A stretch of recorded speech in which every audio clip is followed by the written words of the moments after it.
I'm supposed to come on here and say preseason has started. It's August. We are getting more information, but we're not going to do that. Let's just win a tournament.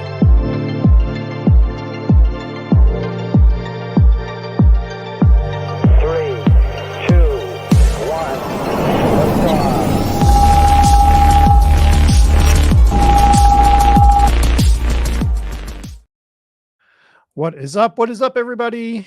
We are here for today's Sunday Sickos, which was questionable, as I said last week, but we're here. We're going to do at least one draft. If we get through it relatively quick, maybe we will jump in and do a second draft, either on DraftKings or over on Underdog. But I don't even want to mess around. I don't want to be start doing all the camp hype stuff and everything. We can talk through that as we draft. Let's just get right into our DraftKings lobby, and I'll fix this picture after we jump in and register. But let's get into it. Let's enter with 11,000 crowns, and we need 7 to get into this tournament. Yeah, so we are definitely here this week, obviously. Looking forward to doing another draft. Looking forward to fixing my microphone into a fashion that I am talking into it. That would be nice. I am looking at how I want to rearrange my desk. Things you guys all care about.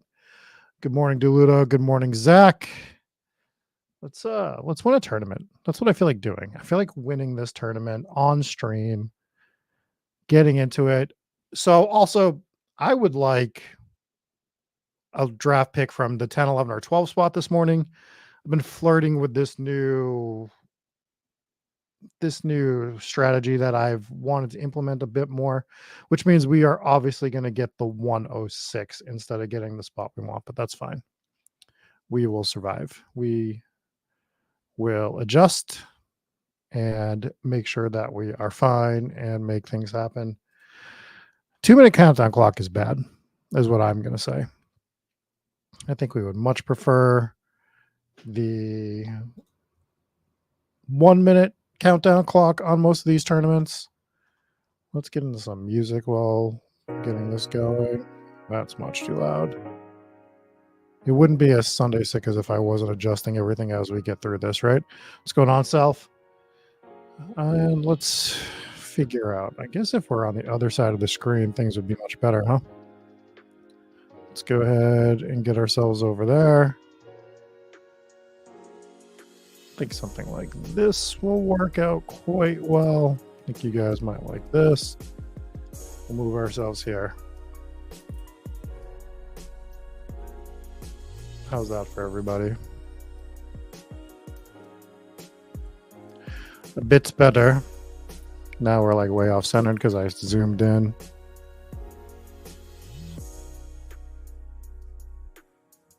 Let's do this.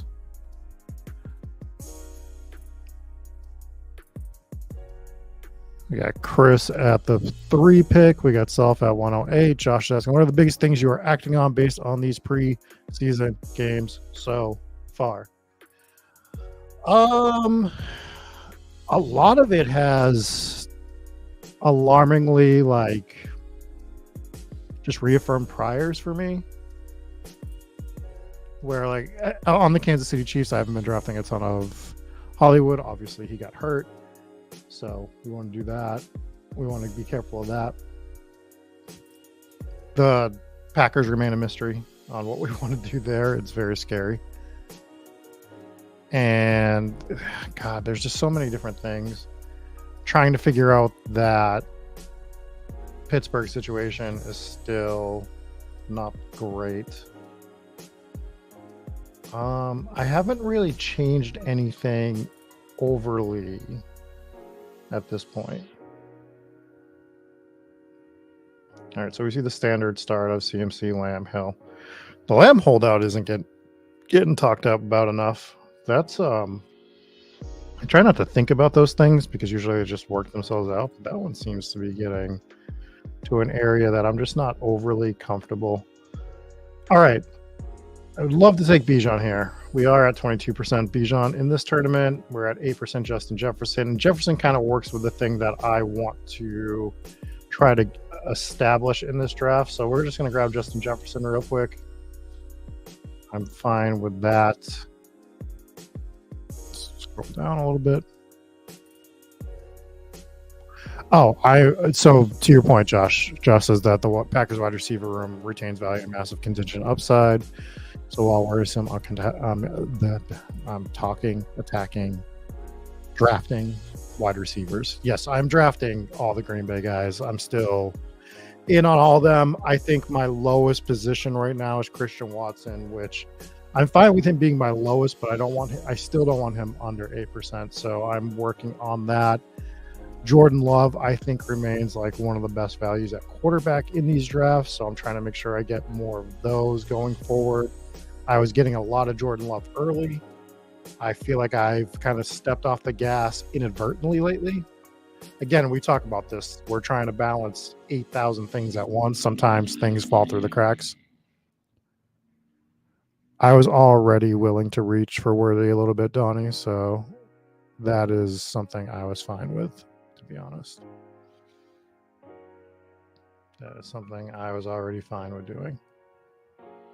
So we're going to talk through after I get through my third pick, and we're going to see if we can set up this thing. I want to talk about it a little bit more, possibly Tuesday night, as long as I have internet. I am going to New York tomorrow. I thought I was going yesterday, but I'm going to try to be in the lab on Tuesday nights because I want to walk through this very particular build that I've been flirting with a little bit.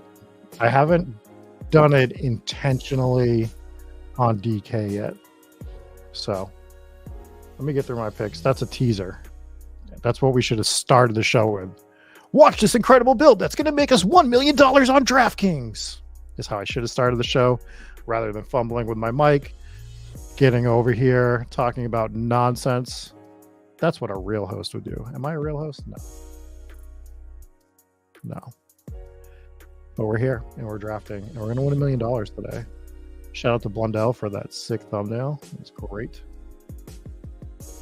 But apparently, if all is to be believed by all of this, Justin Jefferson is who you need to win $1 million, as well as the other 19 guys that we draft on this particular team. So we are coming up on the clock here. And we're just going to grab Nico. So much Nico with God damn it. We already have so much Nico with Justin Jefferson, but it's okay. We'll survive. I don't think we're going to be able to do what I want to do here, to be honest. Ooh, we see Achan go with Gibbs up here. That's fun. We've talked about this in the lab, this particular build. We do see the Bijan drafter grab Saquon here. And Kyron goes in the second round as well. So might have to abandon the build I want to do. It might not just be possible on DraftKings. We'll see after this third pick. Blake Neighbors in the second round. Dare I say, DraftKings drafts are starting a bit sharper than the Underdog ones. Am I allowed to say that? When Olave and Waddle, oh my God, what is this team? CMC, Olave, Waddle? How did we allow this to happen? How did we allow that to occur in this draft? We're coming back up on the clock here. I just don't think we're going to do it, which is okay.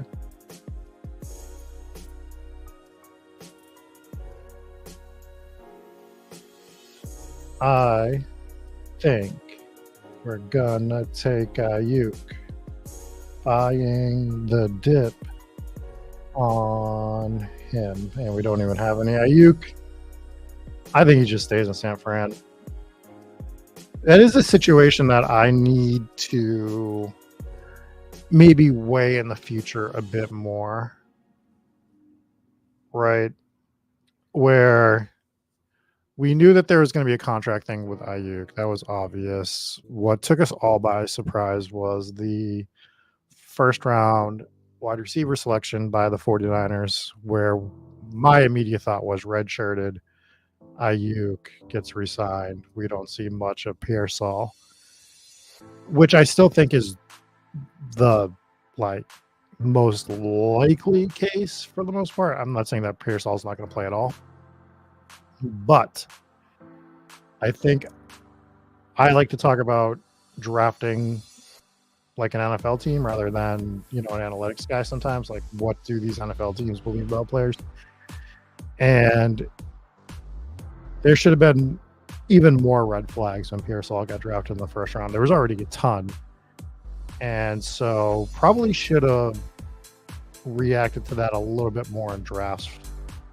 Personally, I'm not saying you guys didn't do it. I'm just saying personally, I probably should have done it a little bit more. Not saying that I wanted like massive bags of Pearsall, and I'm not like the, security blanket 4% type of drafter. But I think in that case, it's fine to have like between 4 and 8% of Pearsall when you're drafting at massive volumes. So I think that is something I want to just be a little bit more wary of in the future. But I don't think it's going to come into play either. I think Ayuk's going to resign. But just because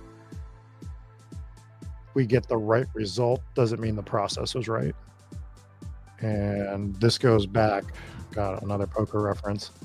When I think about poker hands, I also think about hands that I won, because just because I won a hand or won a big pot doesn't mean I played the hand properly.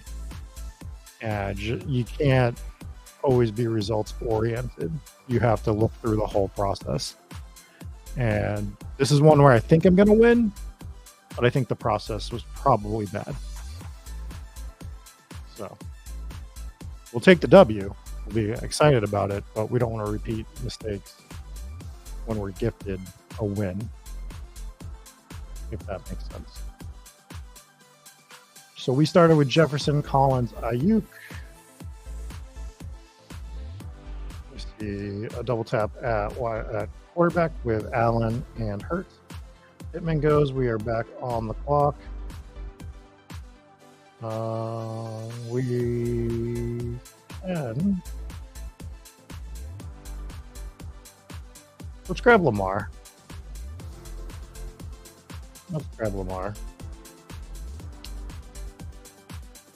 And set up some Houston, Baltimore stuff, because that game's fun. The other Zach says, right now I'm basically going for my guys because at this point in the year, I may not have many more chances to grab them. Correct. You have a month at best to grab them going forward. So just keep that in mind, everybody. Now this is a little off center. It's driving me nuts. Let's do this. Oh, that. Enlarge myself. Relax. It's a 10 a.m. stream. Yeah, so I am also trying to get my guys, but be smart about it with the information that I have. So the structure that I've been working on, and just here and there, just trying to get a few of these teams in. Definitely a little bit easier to do on.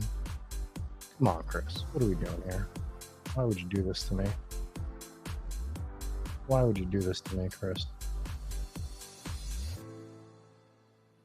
Oh, I was thinking I took disregard, Chris. My brain is so broken that I thought I took Patrick Mahomes, even though I didn't. You did nothing to me. We'll just grab Andrews. Who I don't have an Andrews Lamar stack in this tournament. I have so many on Underdog. So we start Jefferson, Collins, Ayuk, Lamar, Mark Andrews. Dig that start. That is fun. So the strategy is, I think we've been, everyone was dogpiling on Gritty this year with his hero wide receiver takes. which is like fine. It's unnecessary because a lot of the dogpiling on certain stuff people come back to a few years later like, actually, this is a pretty good strategy. See drafting backfield, see week 16. I think that hero wide receiver structurally has to be different than the way we think about hero running back. And that's something I've been thinking about since I think Monday. I've been just sort of thinking through this strategy in my head where we think of hero RB as obviously one running back in the first 2 to 3 rounds now, followed by maybe like 4 other running backs, and you're just really leaning on CMC, Bijan, Breece Hall, Kyron, et cetera, for the guys that are there to anchor one spot in your running back room, and you're kind of filling in the rest late. And I think we think thoughts about hero wide receiver having to be one wide receiver, and I think just inherently that's wrong. If we're looking at it from like positional allocation, where your maximum started running backs is 3, your maximum started running wide receivers is 4. I think I want to do some more hero wide receiver builds. But when I say hero, my definition is going to be 2 early wide receivers. So like probably first 2 rounds, just based on the way wide receivers are getting drafted, and then mixing in the other positions and sort of playing my 3rd wide receiver spot through, 7 or 8 mid to late draft, and trying to make sure I get some more of those builds in. I do want more Kenneth Walker. I'm not happy with my exposure to him overall. He could, I want more Kenneth Walker. Let's do that.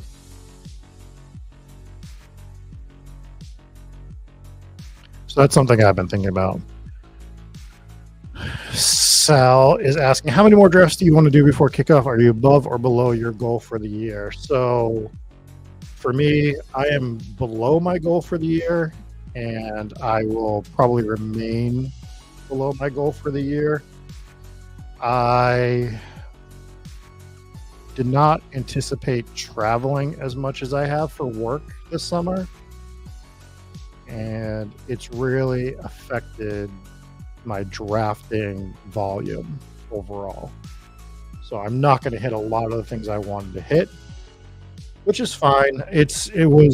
I went over last year.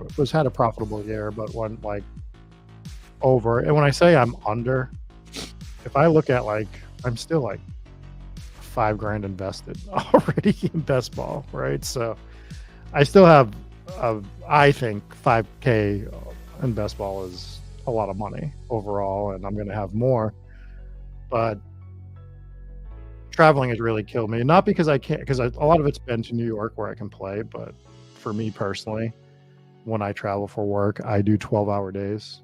And this isn't a complaint. It's just I work 12 hours, and then mentally I am not always ready to draft a Best Ball team. And then I'm home on the weekends, and I try to get what I can in. So that is something I'm going to take away with me for next year, that I want to make sure I'm getting enough stuff in. I just said how I wanted more Christian Watson, so we're going to draft Christian Watson. We don't have any of him with Justin Jefferson at all, so let's go ahead and do that. So that's where I'm at. I'm not going to get to what I wanted to this year. So, like, for example, I wanted to do a lot more on drafters, which is going to be reduced. I wanted to max BBM, which probably isn't going to happen unless I go on some sick run. I'm at about 75 drafts on BBM right now. I wanted about 100 in this tournament, which will probably end up being about 75. So not massively under what I wanted, but still under what I wanted. And I'll take that into account next year. Although, again, I'm traveling way more for work than anticipated this year. Sam wants to know what my favorite site to play on is. I don't think I have a preferred site. I think this is such like this feels like such a politician answer.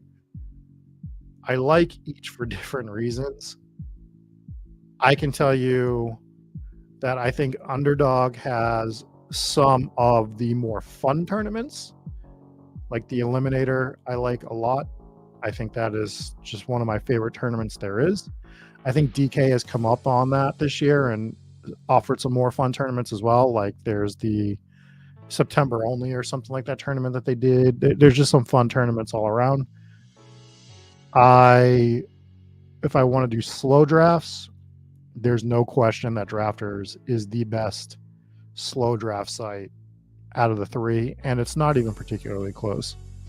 Drafters is just a better drafting experience if you're drafting slows in volume. So I like drafting on those. I'm not as good on Drafters as I feel I should be. Sometimes I have a little bit of a trouble going over to cumulative scoring. I've been better about it this year, just making sure that I do have a grasp on cumulative scoring and the things I want to do in that type of format versus the playoff formats. And I don't think I was differentiating those enough in previous years. I think I got a little better at that this year. So it's really dependent on what you're trying to do.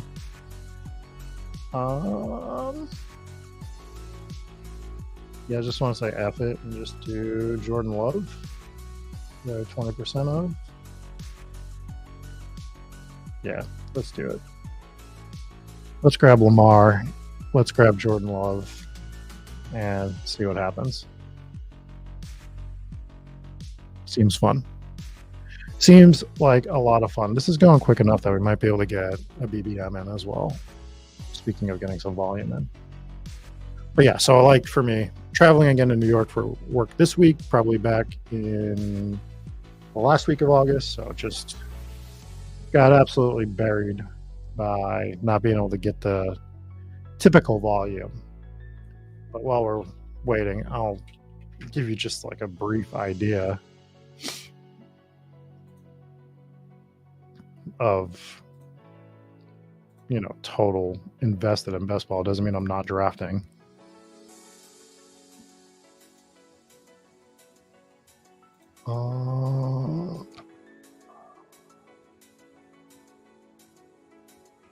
Let me see.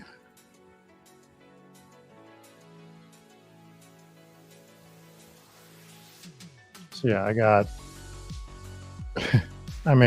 even being severely under what I want, I have about $3,500 invested on Underdog.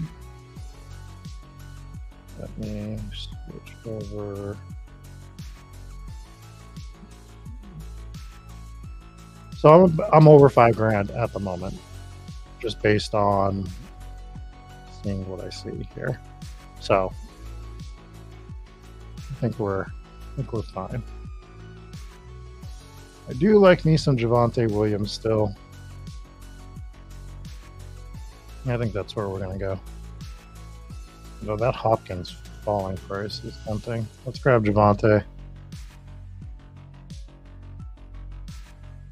So through 9 rounds, we have, I guess I could show you right on the draft board. We have Justin Jefferson, Nico Collins, Ayuk, Lamar Jackson, Mark Andrews, Kenneth Walker, Christian Watson, Jordan Love, and Javonte Williams. What do I do for work? Too many things is the answer. So my main job that I work 50 to 60 hours a week is I do surveying work, like engineering surveys for telecommunications companies, which is a super duper boring way to say that I stare at a lot of telephone poles and buildings and telephone lines. So, I mean, a little bit more to it than that, but that is part of it. Also, I do stuff for Spike Week, of course. And I also have a paranormal podcast / YouTube channel. So we are working roughly between real work and content 80 to 90 hours easily every single week. On top of trying to draft and everything else. Obviously trying to do some of those together when available. Yes, I do. It's not a complaint, by the way. It's just, it is what it is, right? And we've been very blessed with the paranormal channel, so we get to do a lot more stuff with that. I'm going to talk about some of that in between the two drafts. So bear with me because I have to. The things I have going on. So not for everybody, but as we're getting into an underdog draft, we'll talk a little bit more about that. And I'm even a commissioner of a home league still. Somehow this home league's been around for like 11 or 12 years though. So actually, I think longer. Holy shit, I think longer. Whatever Arian Foster's rookie season was, is when this home league started. And I need one player for it. So if anyone's looking for a home league, let me know, because I have been very poor in trying to add somebody. It's on ESPN. It's a $205 entry. It's a 10 team. There's no keepers. It's all redraft. There's a weekly payout, and first and second place is $800 to $400. Weekly payout is $50. That's the quick sales pitch on it. I think we can grab Jonathan Brooks here and be happy. Who do we not have him with yet? We don't have him with Lamar. I think this is the right type of team to have Jonathan Brooks on as a third running back. So we're going to do it.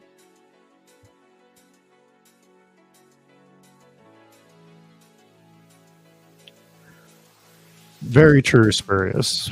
But what I will say is, believe it or not, my paranormal stuff is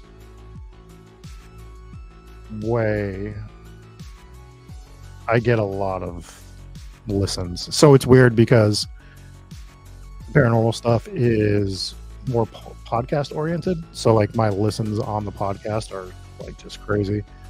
And a lot of the football stuff is more YouTube driven.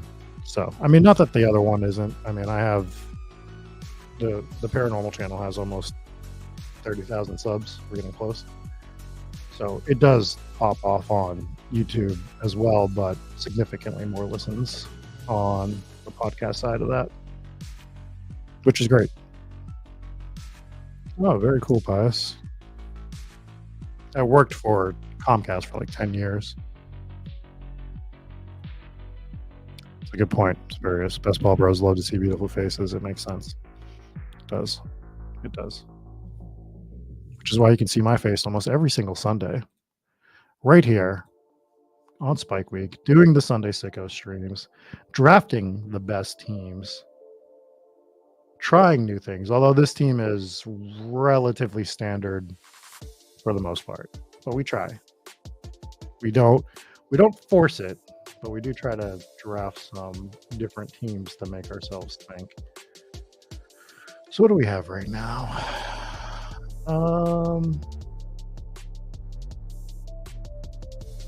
Let's grab Rico. We're at a 2-4-4-1 build.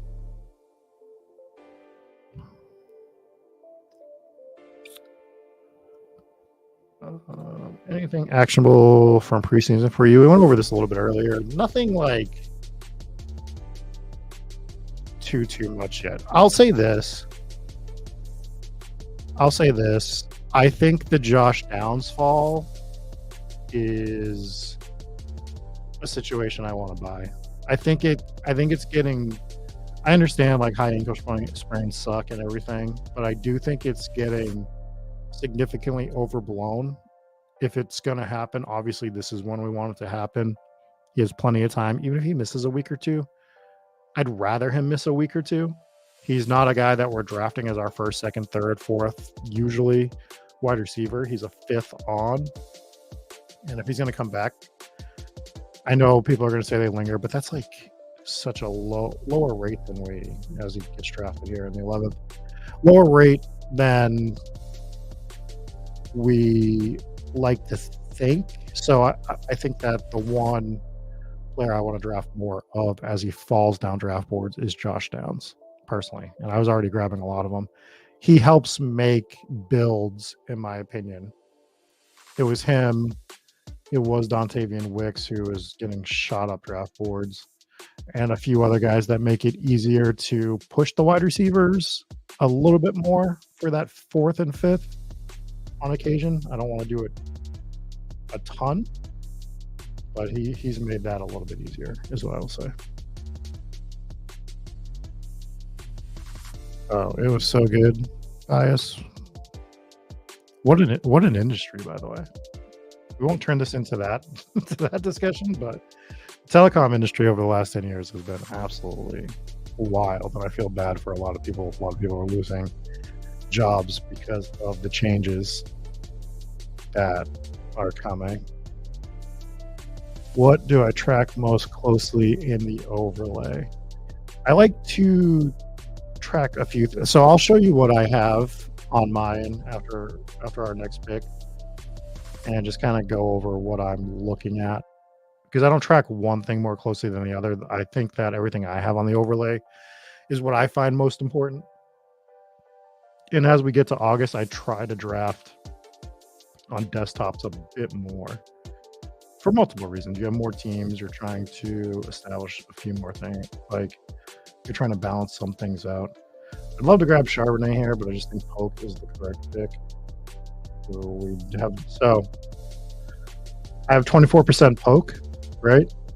But the interesting thing with that is I have not drafted him with either Jefferson or Ayuk yet.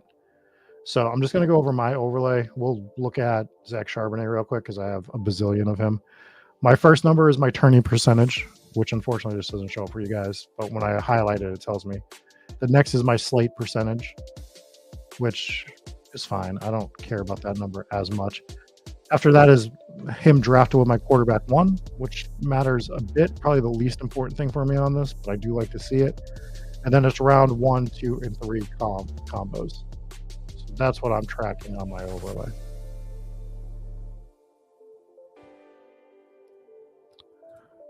Jesse says he usually sets his overlay to tell me how much he hates Rob. Spoiler, it's always at 100%. Good.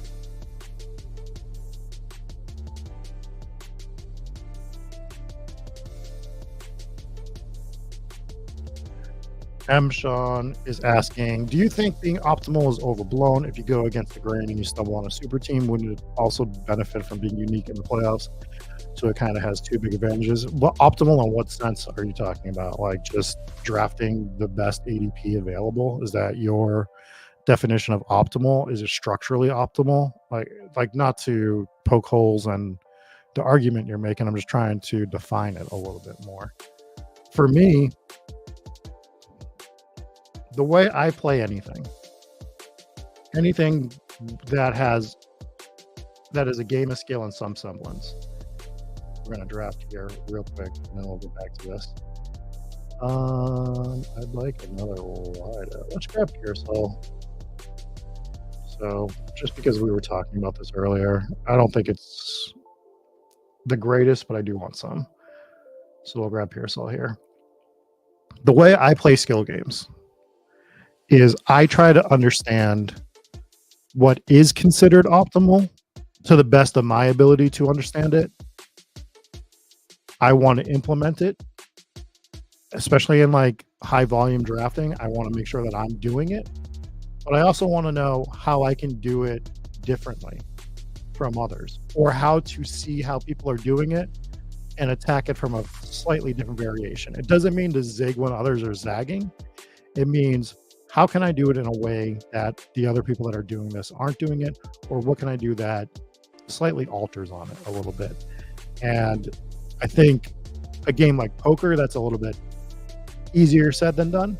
If I understand like your playing style and I know the counter to it, it's going to be a little bit better. This is a different beast. But if I know that this year, all of a sudden, 50%, and I'm throwing a really high number that isn't factual, but just bear with me. If we decided that 50% of the drafters are going to go 0 RB this year, which it's trending more towards that, it's like, okay, well, what is that value opening up?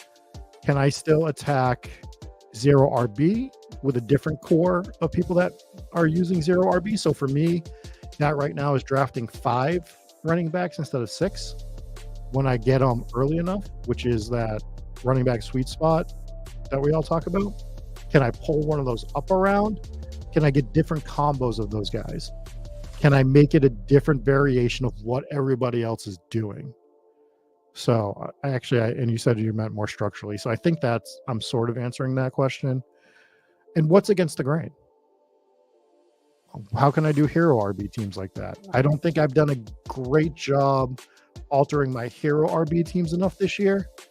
I've done it a bit, but it's something that I think I need to look into. And then I galaxy brain the hero wide receiver structure.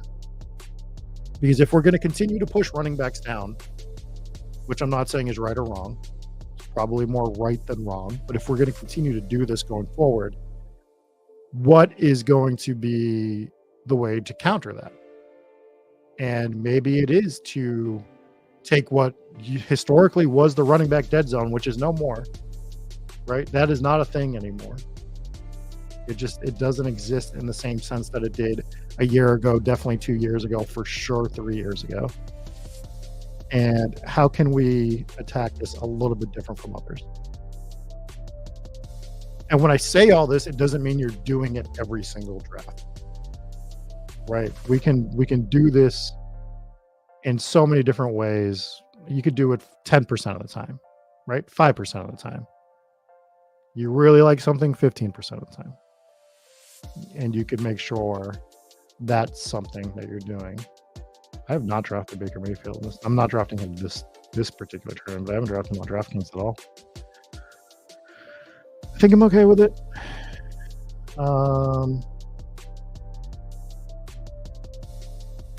Lloyd feels really right for this team. The fact that people are getting scared about A.J. Dillon after last year, we're not looking for Marshawn Lloyd to play week 1. But as a guy that was drafting A.J. Dillon last year, for very particular reasons, all those reasons came to fruition and he still failed. Right? Contingent value, offense that we thought was going to be, had a potential to be good, ended up being good, and he still failed. And there was other backs getting on the field over him by the end of the season. You think that A.J. Dillon's actually the 2 there? You think he's going to hold on to the 2 spot the entire year? For anything, we're worried about with Marshawn Lloyd. It's just that Josh Jacobs doesn't get hurt or doesn't go down or doesn't come off the field.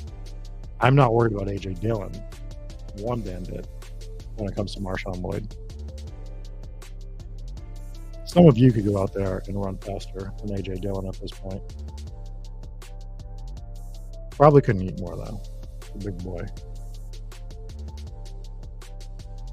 So that's the way that I try to think of things. And I think of these things way too often.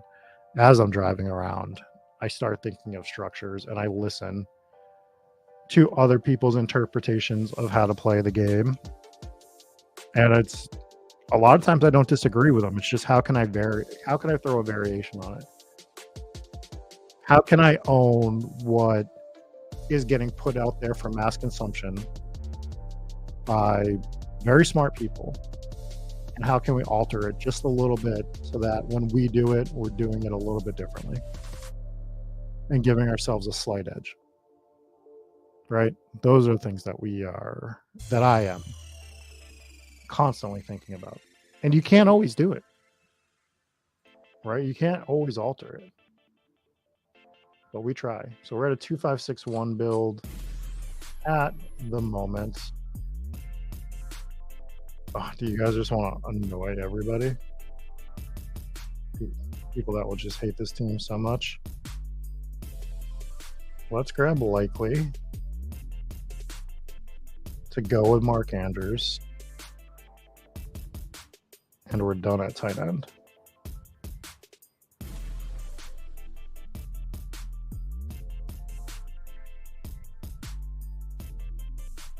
Boom. Boom.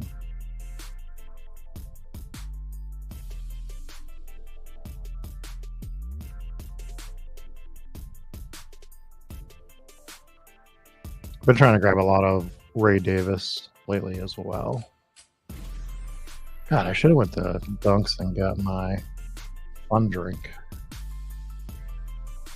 before the stream started.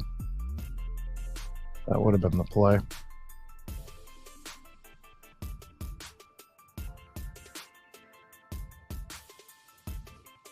Oh, I have a lot of this on Underdog. You're not alone, Donnie. You might just be alone on DraftKings because I don't have any on DraftKings. But we're at close to 50 drafts on this one, I think. On this tournament. I have more on DraftKings and overall. Got some other tournaments. $3 and everything.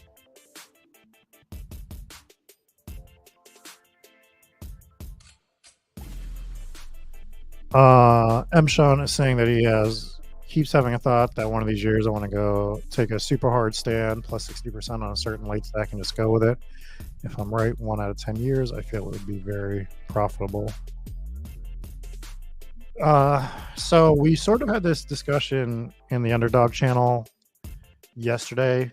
There is someone in that Discord that has it's more than just a stack. It's a really hard stand on one particular team.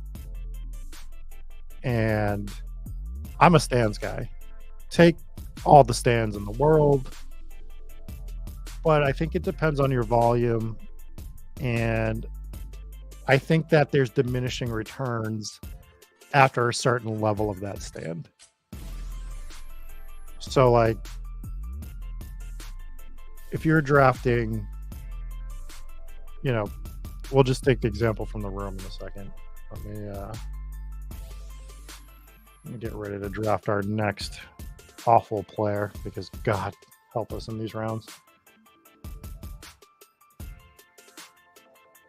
When we're just sitting here like, pick 187. Finally, I get to take Marvin Mims, who we have not drafted with Lamar, with who their second round pick?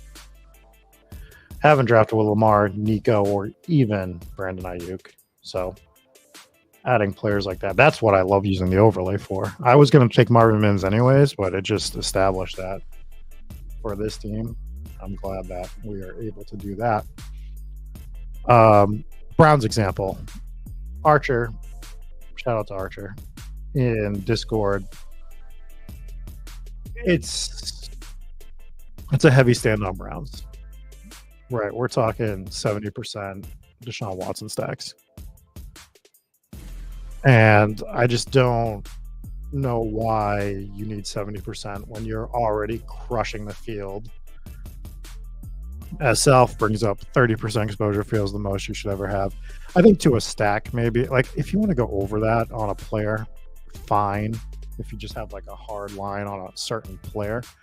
But when we're starting to talk about like team stacking and stuff, if you're going 80% on one team, the example we made last night, God, whoever said this in Discord, I started an analogy and they just worded it better than I did. You're trying to hit a 12-team parlay at 80% when your bookie's offering you the same numbers at a 14 parlay, which is like 30%. 30% of a stack, of a team stack, is ungodly compared to the field, right? Like, it is just next level compared to the field. You are 4 to 5xing what everyone else is doing. So at that point, why do you need to 10x it?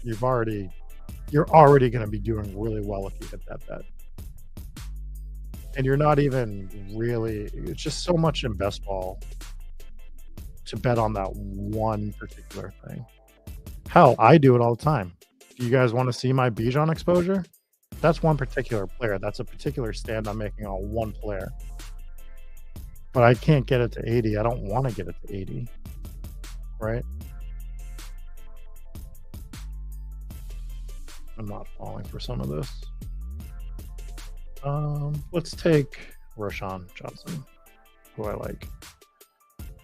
So we have also not drafted Lamar. So I think you can make a heavy stand and still just be like at 30%. So my Bijan exposure is, let's see. Let's look, and I will tell you guys. Do you guys want to guess in the chat before I tell you what my Bijan exposure is? We'll just do on Underdog. We'll just do Best Ball Mania. How about that? Can anyone guess my exact exposure to Bijan on Best Ball Mania? And do you think you'll be right? Like, how close do you think somebody will get to it?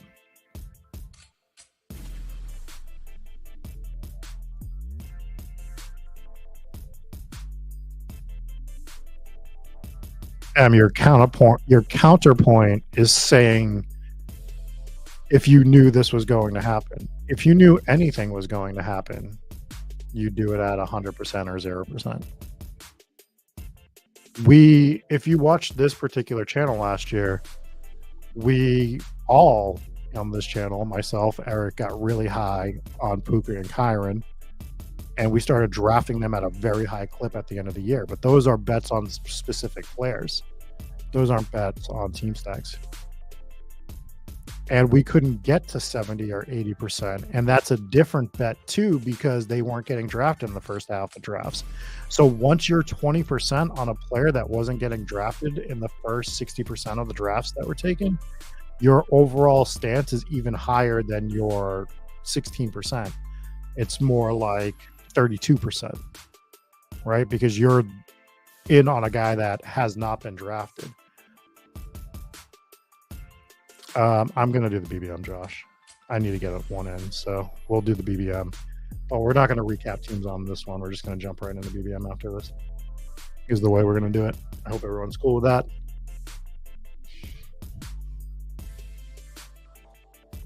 So, again, I'm all for having high player ownership, especially late rounds.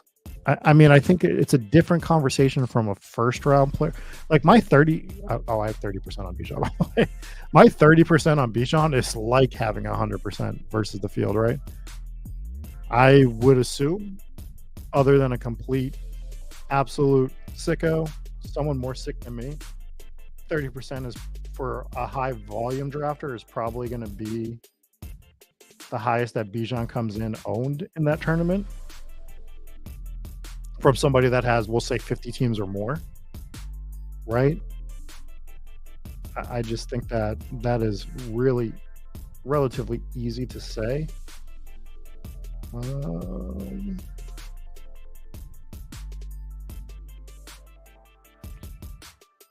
Let's grab Estime and just lock down most of this Denver backfield, which I think is fun. So I think the question just changes based on what you're asking. Like, are you asking about stacks or are you asking about individual players? Because my individual player take is if you think that there is a huge edge on a player and you want to go 50% on them from like specifically round 14 on, by all means, buddy, load up, get yourself 70, 80%. Like, that's crazy, but I can't say that I've never done it. I've had 50% of players before because I thought they were just egregiously mispriced or that their role for a best ball team was something that I absolutely wanted to do. So, but if we're talking about just like doing an absolute game stack, then yeah, it's a little bit scarier for me. I mean, team stack. betting on a team on 70% of your team. Like, because even if your other teams are fine, if that one team fails, you've just tanked 70% of your teams. I just think the bet is similar at a different level. God damn, this is gross. Ugh. Ugh. We hate all of this, huh? It is. Jesus. Maybe we will grab another tight end. Is there even one? Oops. We'll just grab John Tavian Sanders just as a whelp. We drafted someone. We didn't want to grab another tight end, but we'll do it.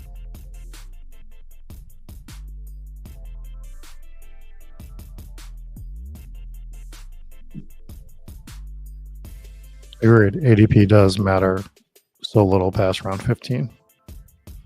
And we still hold ourselves to it a lot. I do make points to try to pull guys up and stuff. But yeah.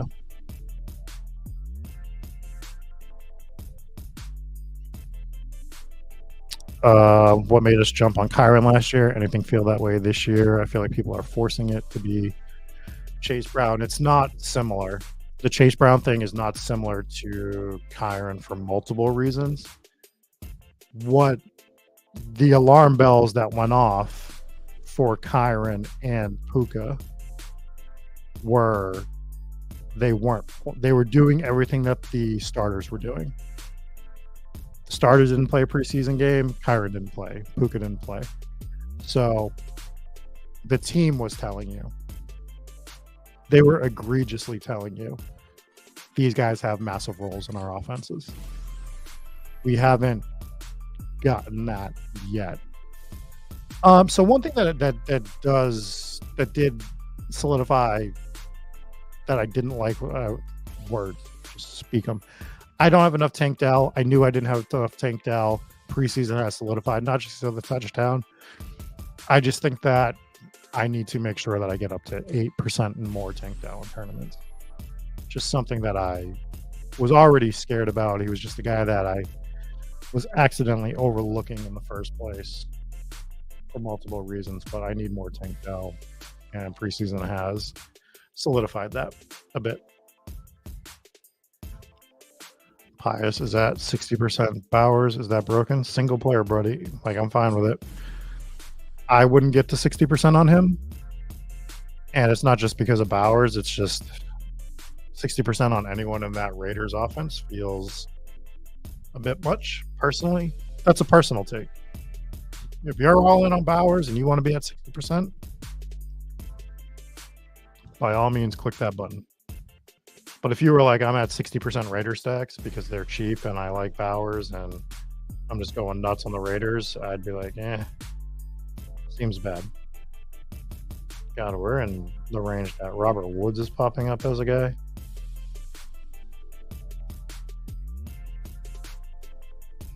We don't like any of these names. But we're going to grab Devontae Walker in the 20th because how the hell is he still there? All right. We'll recap the team very quickly. My team: Jefferson, Collins, Ayuk, Lamar, Mark Andrews, Kenneth Walker, Christian Watson, Jordan Love, Javonte Williams, Jonathan Brooks, Rico Dowdle, Jalen Polk, Ricky Pearsall, Marshawn Lloyd, Isaiah Likely, Marvin Mims, Roshan Johnson, Estime, Sanders, and Devontae Walker. That is this team. We are going to jump over to Underdog Fantasy. Yeah, we're going to do a BBM real quick. My fave, when you just can't log in to Underdog. All right, boys, give me a second. I know how to fix this now. Don't you worry. I have been granted the secret way to fix Underdog Fantasy. And it's not working the way that we want it to, of course.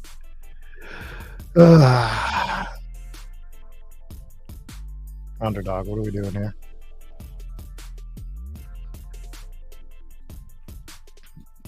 I was in earlier because I sent my teams. Well, the secret used to be to take out the HTTP and just have underdogfantasy.com as the thing. That was the secret. No longer the secret, apparently. So I'm going to try a few things. We'll try to get an underdog here. I would just like to be logged in. Just like to draft the team.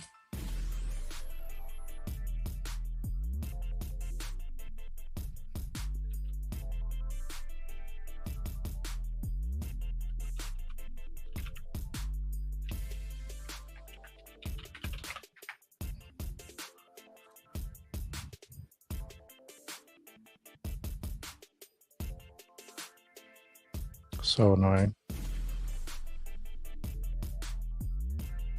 Super duper annoying.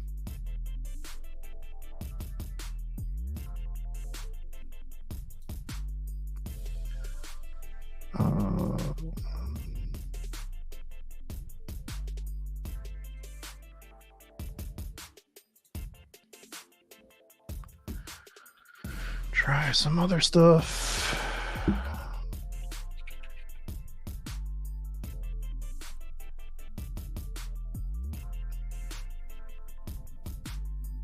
Wow, that's crazy.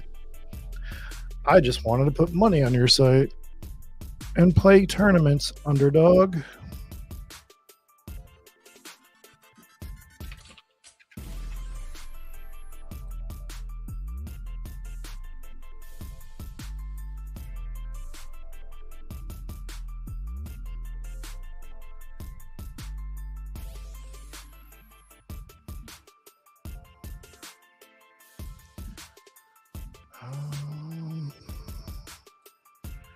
Well, I don't want to register on a different browser and not have the overlay because that would be silly.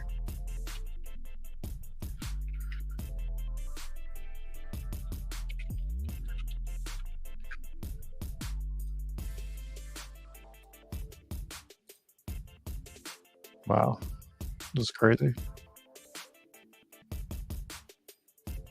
Crazy that I can't log into a site.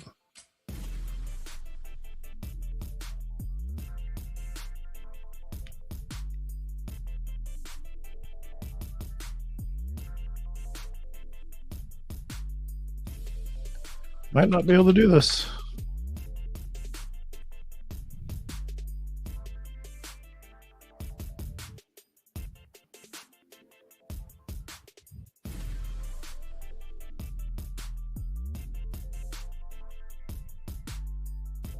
Try one more thing.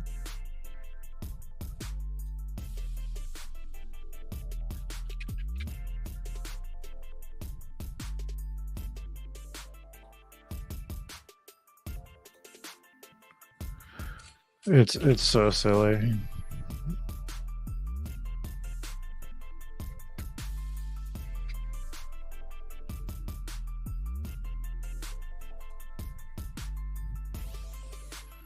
This is an issue. This is an issue that I'm just going to be honest, underdog shouldn't be having at this point. This is one of those issues that you've been around long enough. This shouldn't be this should be fixed.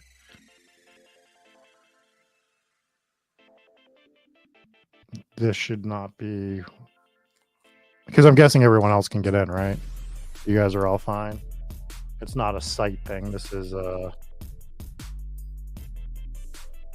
them having issues occasionally, because I think we've all experienced this at some point, if I had to guess.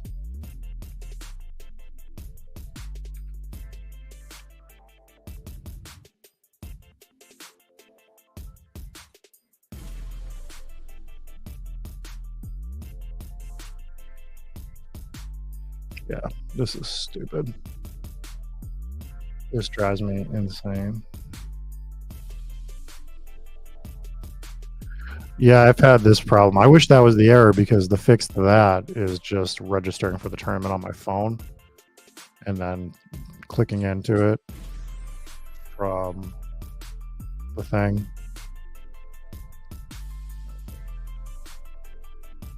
I'll tell you what, guys, if you want to stick around, I'm going to restart the computer real quick and see if altering that will help. So give me 2 seconds. I'm going to restart. I'll be right back.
Oh my God, they turned me on light mode and everything. We're in.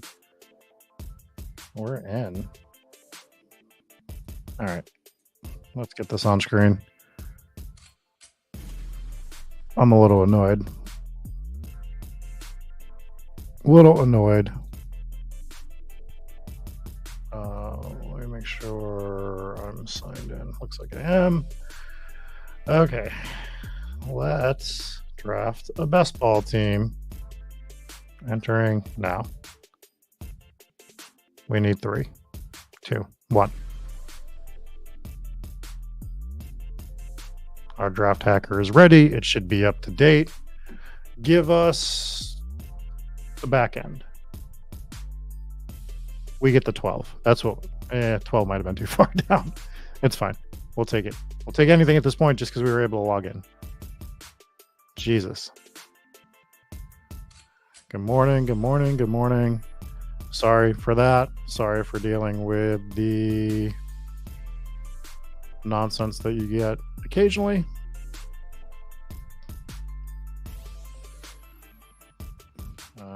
Let's zoom in.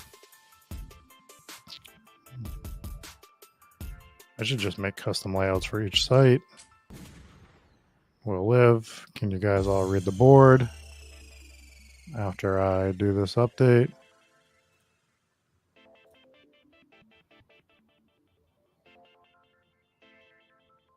There we go. Time to change the music. Okay. We are drafting. We're in. CMC goes first. Who's in here? Josh is in here. He got the 103. Who else do we got? We got Moxie in here. DeLudo's in here. Reveal yourselves. Who else is in here? Yeah, I know, Josh. We're not even gonna. Self, I've had this one too, that cannot detect locations.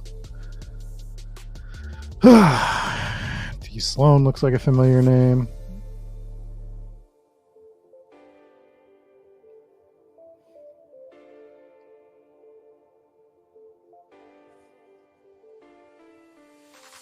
I just want to start looking at some of my percentages of players.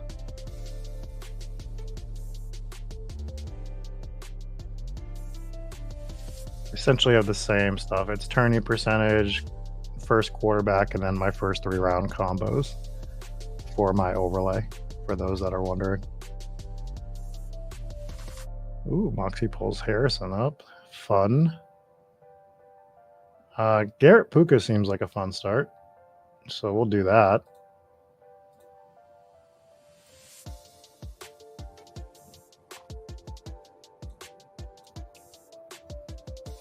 So we'll do the Garrett Wilson, Puka Nacua start. We like it. Yep, it's a fun room. It is going to be tough. We are going to survive. Is this the song I was just playing?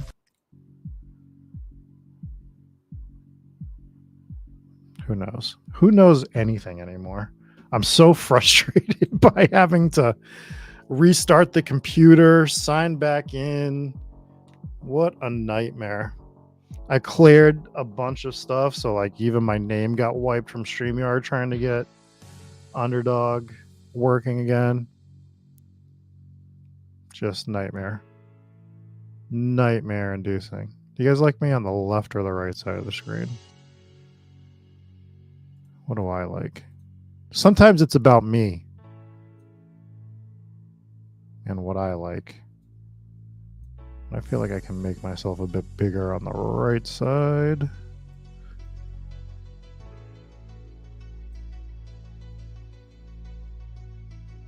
If we do this and save it, that's what we're going to do. Okay. We've leveled ourselves out. We're breathing in. We're relaxed. We're thinking about the draft. We have a Garrett Wilson, Puka Nacua start, which, to be fair, underweight on both of those players currently. I think I've been blessed with a lot of top 8 picks, so that's why I don't have as much of them. But now we have them together, which not everybody does. We're going to win $1.5 million and $1 million. Can you imagine drafting both tournament winners on the same stream? That would just... I wouldn't be able to stream again, I don't think, right? Like, because you can win a tournament streaming it. Be like, yay, I streamed it, I won on that stream. But if you win 2, there is like a 0.0000001% chance you ever do that again. Oh, I didn't even get to do like the whole little spiel I wanted to do about my events. Favorite movie / TV show about the paranormal.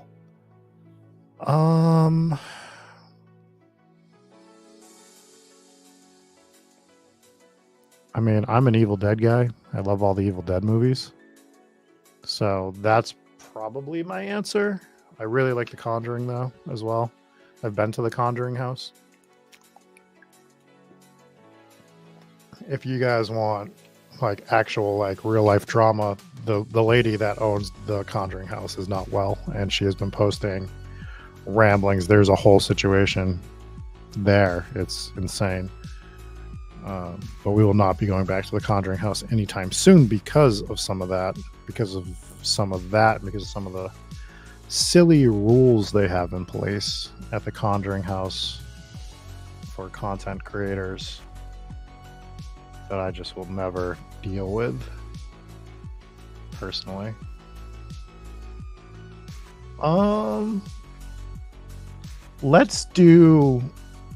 Let's try to do the thing we were going to do in the last draft, maybe.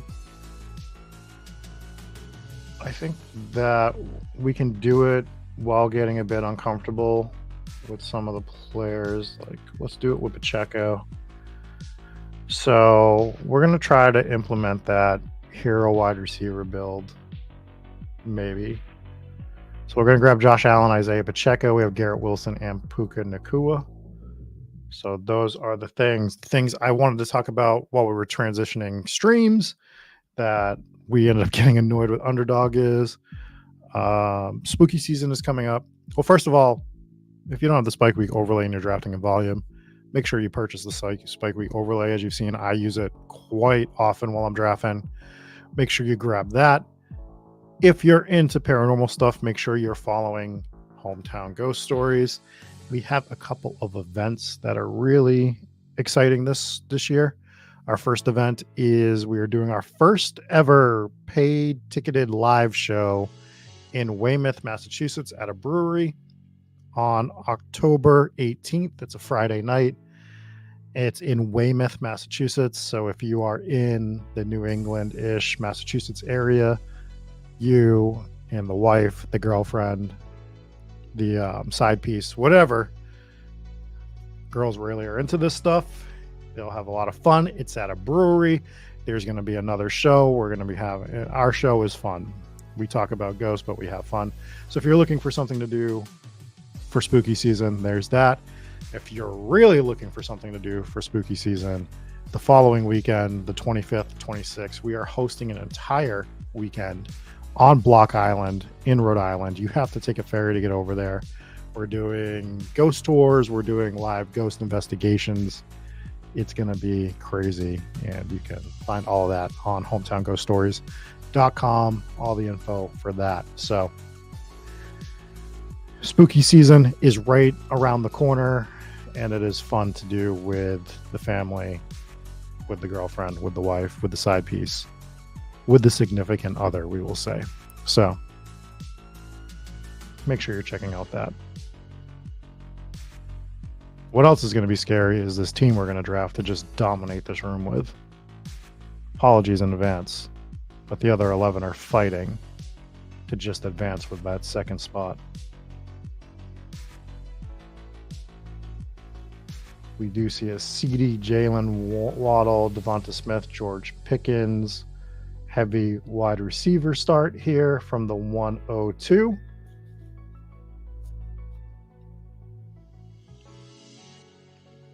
And they grab Rashee Rice as well.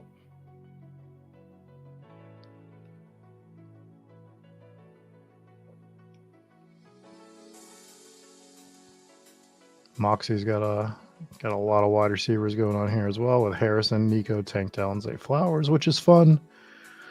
C. Sim has Chase, Devontae Adams, Brandon Ayuk, and Terry McLaurin.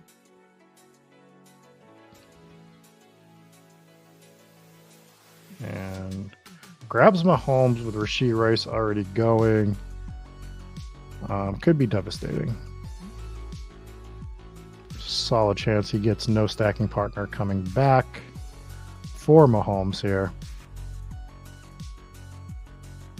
So we'll see. And I'm not convinced I'm going to do that strategy that I was talking about with this team. It really, we don't sacrifice the best teams possible that we think, especially in specific rooms, in order to make things happen. And this, now that I'm seeing the layout of my team, I don't know if I can do it the way I'd want to do it. So we might alter. Have to roster one rookie in a TD only league. Give me your top suggestions. Any position? Like, are you talking about just running back, wide receiver? I mean, I don't think we're really doing tight ends for that one.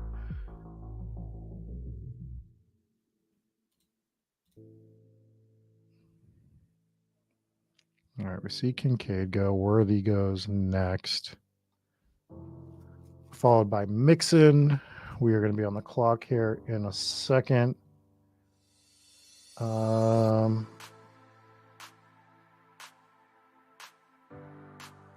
think this becomes relatively easy for me anyways. I think I'm just going to grab Jaden Reed, who I love. And I think we have to pull up Keon Coleman, who I do think is going to get bumped up, but I do not have him at all with either of my first two round selections. So we're going to grab Keon Coleman to stack with Josh Allen, who will not come back to us in this draft. So we go Garrett Wilson, Puka Nacua, Josh Allen, Isaiah Pacheco, Jaden Reed, and Keon Coleman so far. So altered from what we wanted to do, but I think with what was available, what this room's doing, where we're drafting from, it was an alteration we had to make. What we are doing is some sort of hero RB build with Pacheco at the RB spot, which is what I wanted to do more of anyways with Pacheco. Didn't have enough of him, so I'm okay with it. We are okay with it. So a rookie that's going to score a bunch of touchdowns, theoretically, is your conundrum at the moment. I think you want Neighbors or Harrison would be my guess.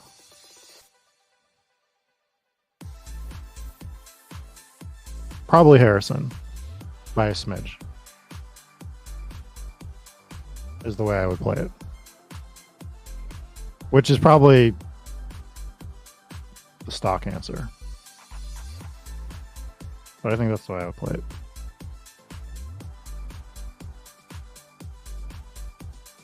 Chat, let us know what you think. If you also think it's Harrison, or would you go elsewhere? God, I have to go to the pet store today.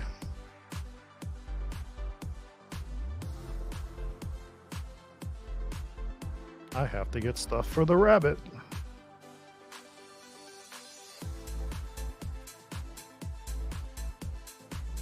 I don't know if most of you knew that I had a rabbit still, but I do. I have a rabbit.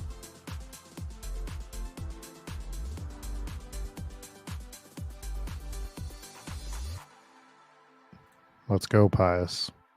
Took Neighbors at the 13 and a 5.55. That's fun. Sounds like you're building a fun one over there.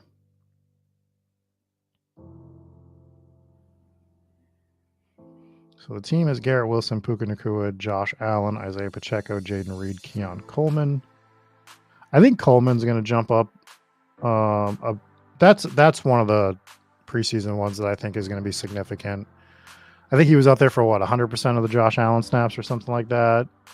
He's running the routes. I think that the only Buffalo pass catchers that I really want are Kincaid, Coleman, and punt flyer Dawson Knox occasionally. I think that's the only way I'm playing the passing game with Buffalo. But I think because of that news, you might see Keon Coleman move up a little bit. I think he should flip Rome, personally, and Ladd. I think after this weekend, he should be above them at minimum. I don't know if the rise is going to be huge, but he's obviously going to flip Hollywood, you would think. I think Hollywood should fall a little bit. Keon should come up. So maybe a few picks. Keon comes up after this week. I did like ear tick that. Is that a word? Is that a phrase? Ear tick?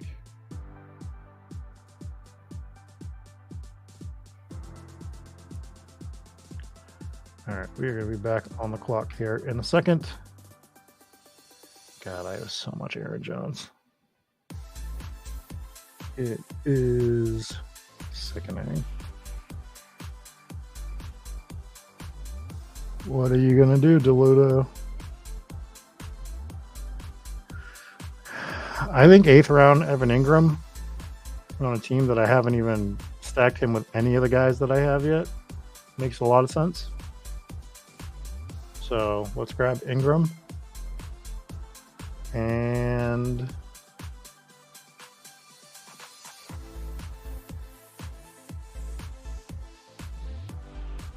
I'm just trying to pick which running back I want to go with here. We will grab Ingram.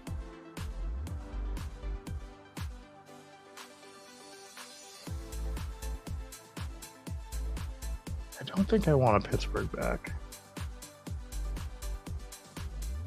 Yeah, maybe I do. Maybe I do. Let's grab Jalen Warren. Play the hits sometimes. It's fine. What happened to all the training camp hype that he can't block? I mean, I thought that was silly to begin with. I just thought that was a GM saying it, and I think that they are just trying to put rookies in a position that they feel they have to work hard in order to make the team. And I'm not saying that he's probably a great running blocker or anything like that, but you just pick out the weakest thing. And how many wide receivers do you think you'd be like, just not a great run blocker? Well, yeah, because he's a fucking wide receiver, obviously. Some are better than others, of course. But, I mean, come on, dude. He's not a running back on third downs, right? That has to pick up blitzes and block and protect your quarterback. No one's like, all right, can you take this middle linebacker that's coming up the middle? It's not something Keon Coleman's ever going to have to do. He has to block a cornerback that's not interested in tackling the running back to begin with.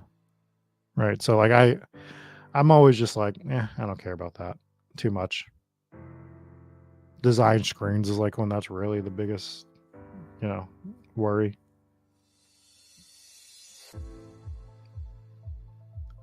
Is the Bowers hype real? So many influencers are pulling him up. I like Bowers. I grab him.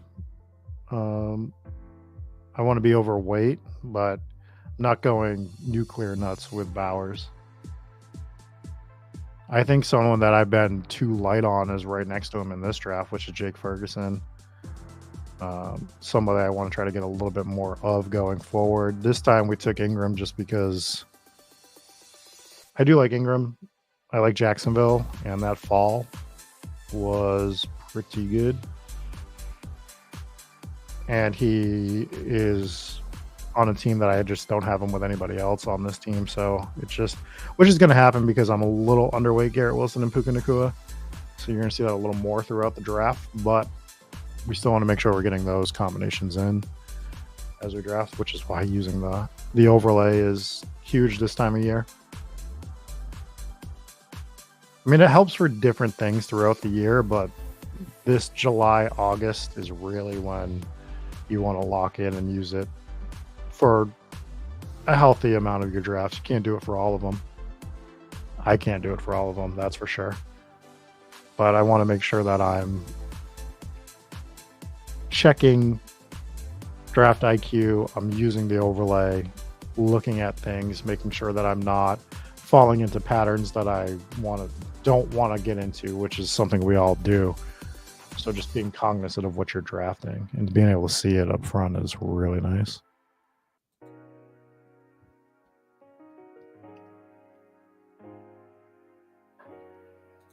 We went from not being able to stream today to doing 2 drafts. I might mess up my camera, but maybe you guys can see how weird my dog is. Of course, the computer screen's in the way. This is what I deal with.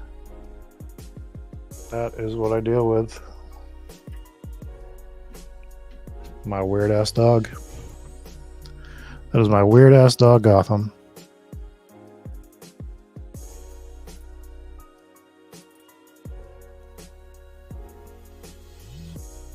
Why am I not on this mode? The world may never know. Josh says, hit the like for all the distress Underdog website cost Rob on a Sunday morning. I know. On a Sunday morning that I still have to pack for a trip to New York, trying to appease the draft streams and do a longer one and, get this content out there. And Underdog was just like, nope, can't sign in. We refuse to let you. Absolutely refuse. I think he will eventually. I just think we want to be cautious with Raiders overall this year. I just don't think they're going to be very good at all by any means.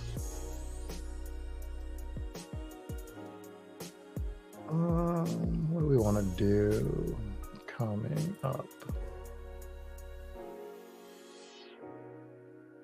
God, my Taiji exposure is so bad.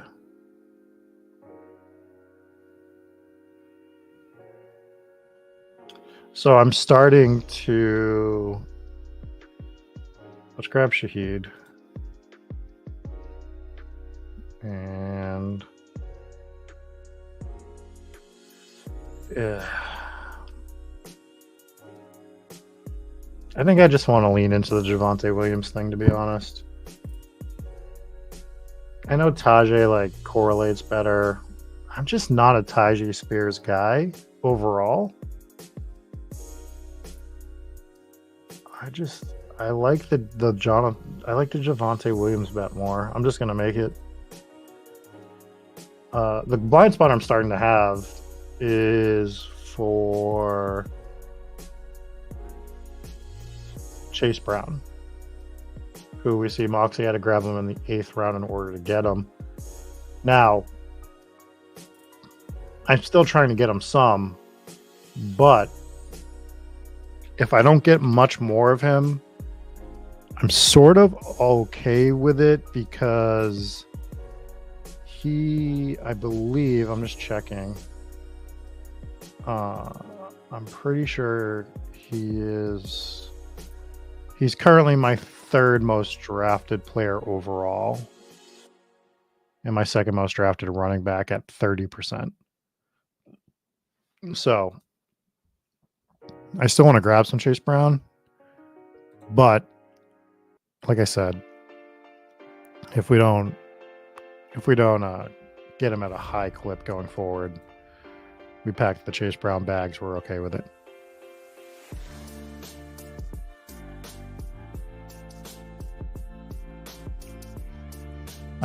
Thank you, AZ. Thank you.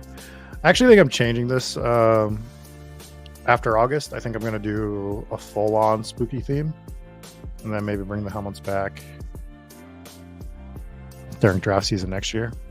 But I have so many good spooky things that I've been trying to figure out how to work in. And to be honest, this one of these, Gotham lays next to it and he starts breathing and he causes the glass to shake when I'm trying to like record voiceovers and work and stuff, and it's just obnoxious. So I kind of want to at least lose one of the cases, but I have some other fun stuff that I want to put up. I appreciate it. Yeah, I could never just do the white background. Like, what are we doing? I don't know who you're talking about specifically, but couldn't be me. Couldn't be me. Let's have fun. Let's visually throw something up there. I say that, and I haven't even set up the fucking $3,000 camera I have next to me to use. I'm still using the webcam. So who's the real idiot here? Probably me, right?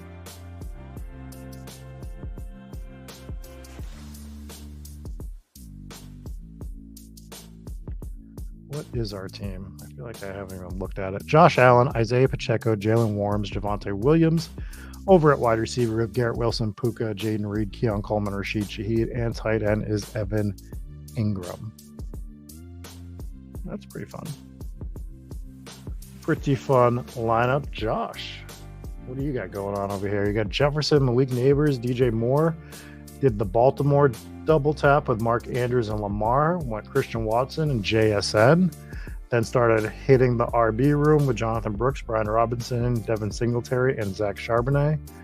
Very, very fun team. Do enjoy that quite a bit. Moxie went with Harrison, Nico, Tankdale, Zay Flowers, grabbed Joe Mixon to add to Collins, does a quarterback double tap with Richardson and CJ Stroud, which is fun. Grabs Chase Brown, then goes back to wide receiver, grabs Dontavian Wicks, AD Mitchell, and Gabe Davis. So that is a fun team as well. And we are on the clock.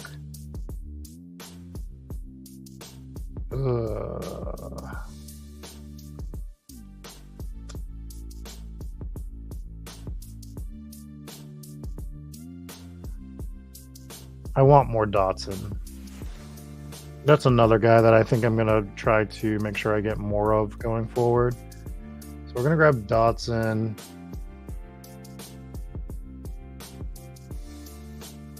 And I'm going to grab Downs.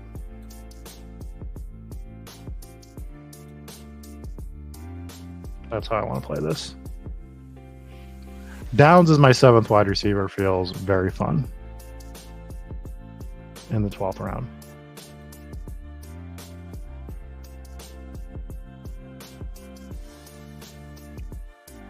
Moxie grabs Trey Benson, another guy that I was going to grab here, but I think this is the wide receiver room I want here.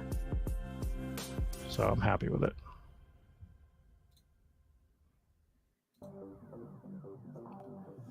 I am happy with it.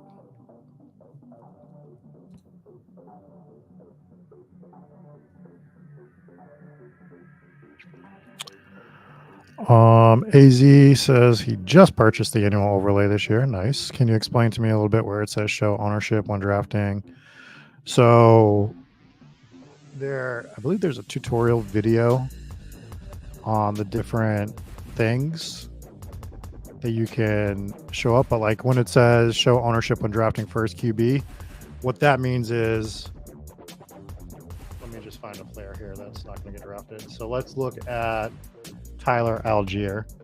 My 3rd slot, I lied. My 2nd slot is with the first QB. So 8% of the time that I draft Tyler Algier, I have drafted him with Josh Allen.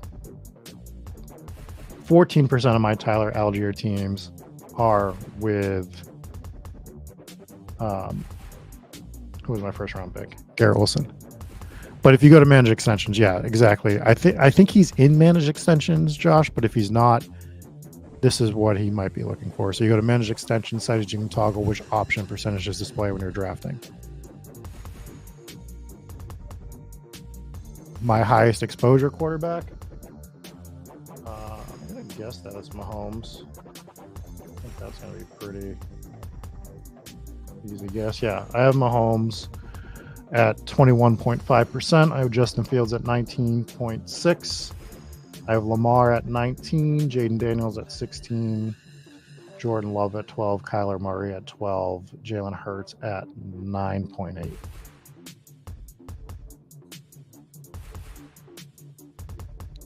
So that is what I'm sitting at with quarterbacks at the moment.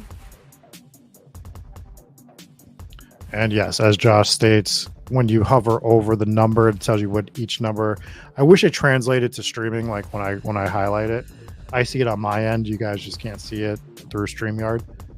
But like when I'm hovering over the 7% on Cole Kmet right now, and that's telling me that it's my tourney percentage. So it'll let you know. You just hover over it. And you can adjust these things however you want. I have colors for players that are over a certain threshold. Under is blue, standard is white, green means that there's a correlation, yellow means that there's a quarterback correlation. There's not a more customized, please buy this product that I cannot pitch properly. There is not a more customizable overlay in the industry, like just flat out. There's more options on this one. So you can customize it to what you care about. And what I care about and what you care about could be completely different things. So I don't expect you to directly copy my overlay. I don't think you should, unless it is your cup of tea, but I think you should be looking at your personal goals with your squads and what you want to do with them and picking what you put out there.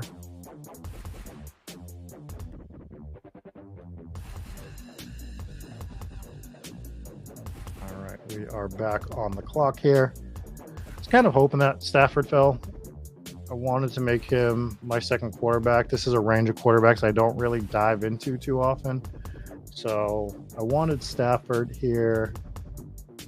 Let's grab Stafford. Oh, we almost got too excited. I was going to grab Ray Davis.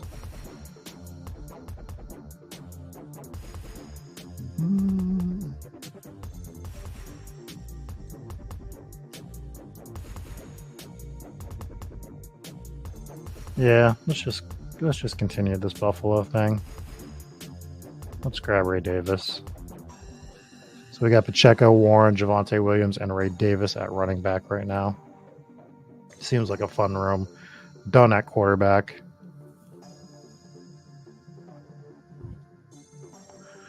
Hacker is a legend, Josh. He crushes it every year. Makes the Hacker, the draft IQ, so much better as he adds things to it. Already great product better. Make sure in Discord at some point this offseason to give Hacker his flowers. Yep, definitely shout out to Hacker.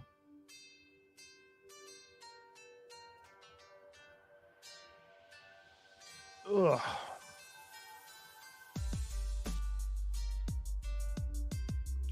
Will I nap today is the question.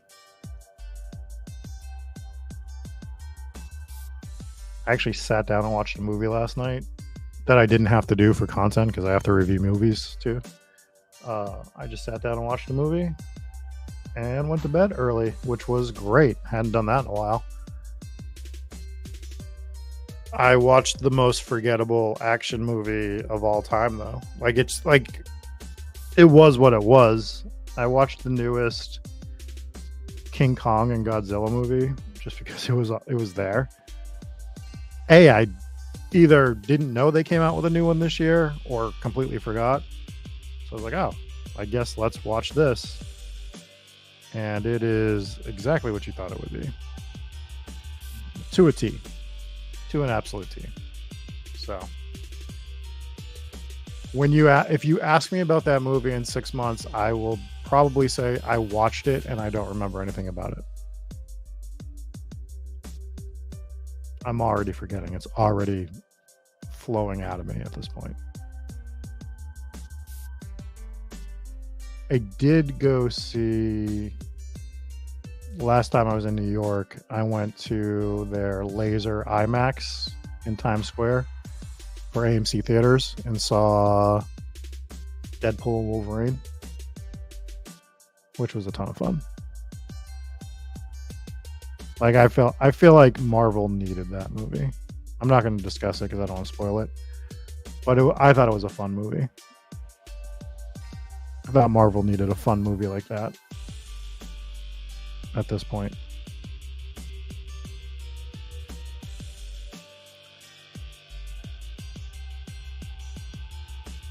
Yeah, not great. I mean, they set things up in that movie that just didn't even come back to make, just didn't matter. Like there was no the foreshadowing should have been, I don't know. Like I know it's just a popcorn flick.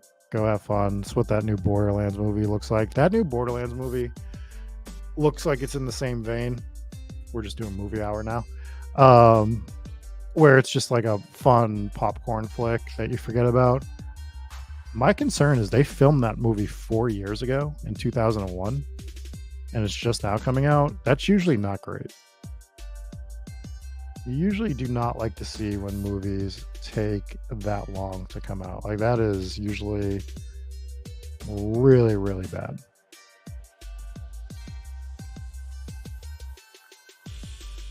Diluto take in Justin Fields, which is good because I was considering it. We're gonna grab Bucky Irvin. We're gonna do a little bit of crying because we're not excited about what else is on the board at this point because it sucks. But let's grab Bucky Irvin. Son of a bitch. What are we doing here?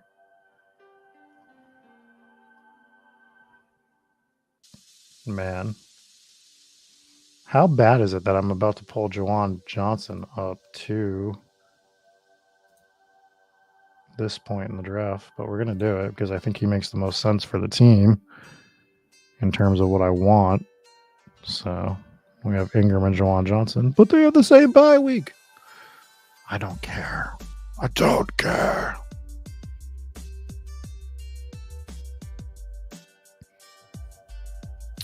Which one, South? Borderlands?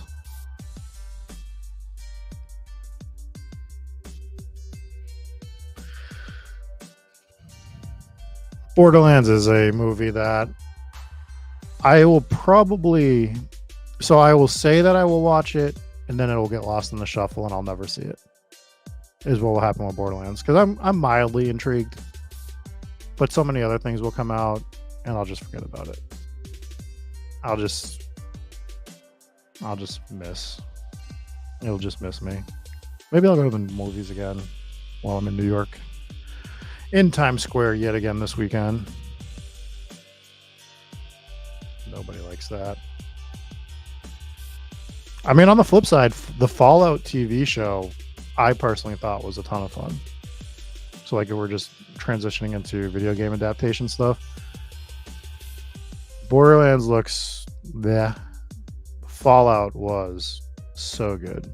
Like, it gave me everything I wanted for that show, where you just let the setting kind of be the star, and then you just built around that. So I was very happy with that particular show. I'm scared to death of what they're going to do with BioShock.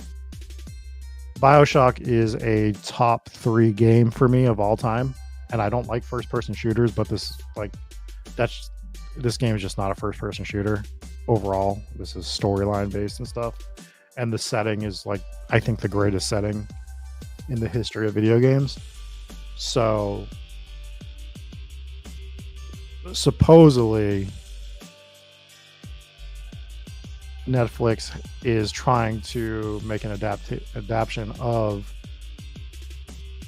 BioShock, and they keep slashing the budget, which just scares me to death. Like, if you're slashing the budget on that movie, I don't know what you're going to make. I just don't know what it's going to be. I have concerns. I have big concerns. Oh, and while we're talking about TV shows, House of Dragon season 2, absolute garbage.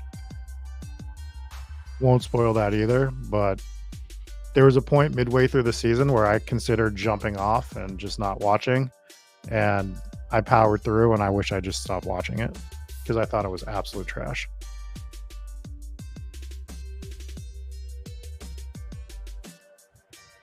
Well, most people don't have the best reputation of video game adaptations, to be fair, Zach. But yeah, I mean, I'm scared to death of what they're going to do with that game.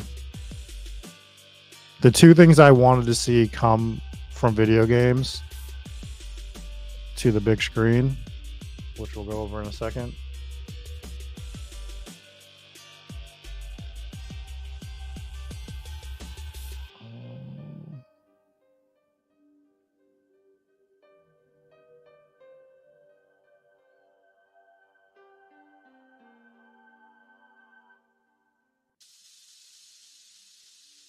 What do I want to do here?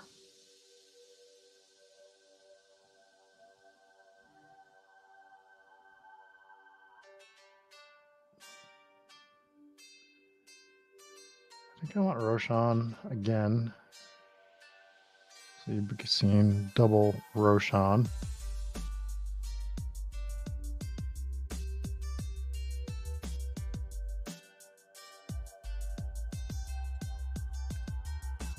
Somebody already grab him? We'll grab Jordan Whittington as well. I haven't drafted him yet. This feels like the right team to draft him on. We'll grab Jordan Whittington. And we will go over the team, which is Garrett Wilson, Puka Nacua, Josh Allen, Isaiah Pacheco, Jaden Reed, Keon Coleman, Evan Ingram, Jalen Warren, Rashid Shaheed, Javonte Williams, Jahan Dotson, Josh Downs, Matthew Stafford, Ray Davis, Bucky Irving, Jawan Johnson, Roshan Johnson, and Jordan Whittington. So we got a Stafford double. Didn't get an Arizona bring back, which is okay. We're fine with it. We could have gotten Trey Benson, which would have been good. We do have the Buffalo game stack with Garrett Wilson, with almost all the pieces we would want in that game, sans Dalton Kincaid. So we do like that. And I just like this team overall. I think it's a fun team. We had a pivot off of the build we wanted to do, but we don't sacrifice good teams just to, be hard-headed. We flow with what the room's giving us, and I think we've made a solid team here. I am going to finish my point about Game of Thrones, House of the Dragon. Not great. If you were on the fence about watching it, don't, is what I will say. Don't watch it. Other than that, we will be back next Sunday doing another one of these. If you have not joined the lab on a Tuesday night, 6 p.m. Eastern, highly suggest you jump in. I think it's some of the best overall strategy talk in the business. It's not just myself. It's not just Eric. It's not just Hacker. It's everybody has a voice. Some of you forget to mute your voice when you're not supposed to be talking, which is fine. We'll work on that. We'll teach the mute button at some point. But other than that, it's so great just to hear everybody's thoughts on things and to get different perspectives on whatever the topic is that week. Until next time, though, we'll catch you later, guys. Peace.